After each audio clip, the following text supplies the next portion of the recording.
നമസ്കാരം. തൊടിയിലെ ചെടിയിലേക്ക് എല്ലാവർക്കും സ്വാഗതം. കരളകം, ഗരുഡക്കൊടി എന്നീ പേരുകളിൽ അറിയപ്പെടുന്ന ഈശ്വരമൂലിയെക്കുറിച്ചാണ് ഇന്നത്തെ തൊടിയിലെ ചെടിയിലൂടെ പരിചയപ്പെടുത്തുന്നത്.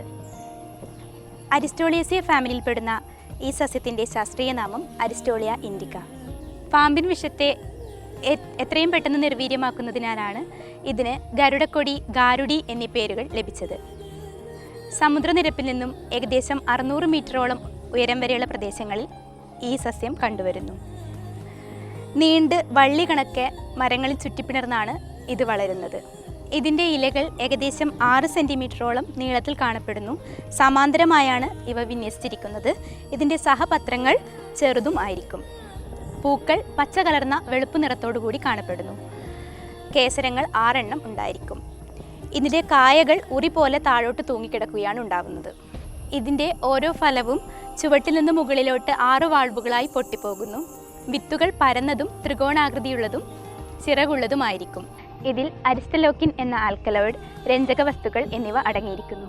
കൂടാതെ ബാഷ്പീകരണ സ്വഭാവമുള്ളതും പ്രസാരണശീലമുള്ളതുമായ സുഗന്ധ തൈലവും അടങ്ങിയിരിക്കുന്നു.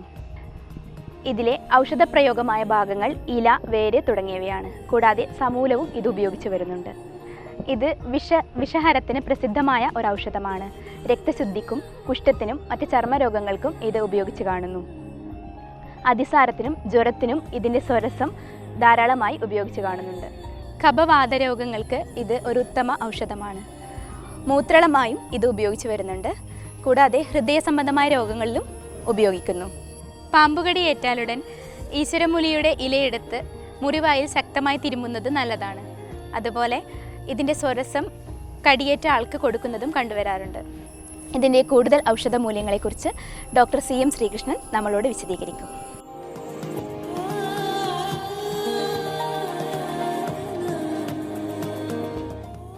കരളകം, ഈശ്വരമൂലി, ഗരുഡക്കൊടി എന്നൊക്കെ പറയും.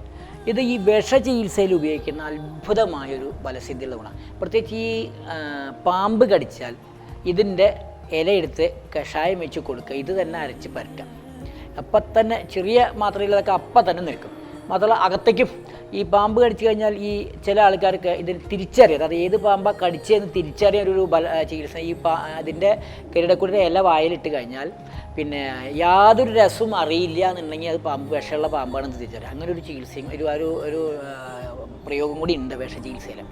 പിന്നെ ഈ ചില കീടദംശത്തിൽ ഇതിൻ്റെ ഇല അരച്ച് തേച്ച് കഴിഞ്ഞാൽ അപ്പം വീക്കും വേദനയും മാറും. പിന്നെ ഇതിൻ്റെ രക്തശുദ്ധീകരണമാണ് ഇതിൻ്റെ ഒരു ഫലം. അതായത് ഈ കുറേ പഴക്കമുള്ള ത്വക്ക് രോഗങ്ങളിൽ, ഈ ലൈക്കൻ പ്ലാനസ് അല്ലെങ്കിൽ അങ്ങനെയുള്ള ചില കട്ടിയായിട്ടുണ്ടാകുന്ന ചില പഴക്കമായ ചില ത്വക്ക് രോഗങ്ങളിൽ ഈ ഗരുഡക്കൊടി സമൂലം, പ്രത്യേകിച്ച് അതിൻ്റെ വേര് കിട്ടുകയാണെങ്കിൽ വേര്, അല്ലെങ്കിൽ സമൂലം കഷായം വെച്ച് ലേശം ശർക്കര മേപ്പൊടി ചേർത്ത് കഴിച്ച് കഴിഞ്ഞാൽ ചൊറിച്ചിലും പെട്ടെന്ന് മാറും, കട്ടി കുറയും. പിന്നെ ഇതിൻ്റെ ഒരു ബലം അതുപോലെ തന്നെ ഈ ഗരുഡക്കൊടി അത് ഈ പാലിൽ അരച്ചിട്ട് ഈ കട്ടിയായിട്ടുണ്ടാകുന്ന ഈ ത്വക്ക് രോഗത്തിൽ പുറമേ പരട്ടാൻ കൊടുക്കും. അതും വളരെ നല്ലതാണ്.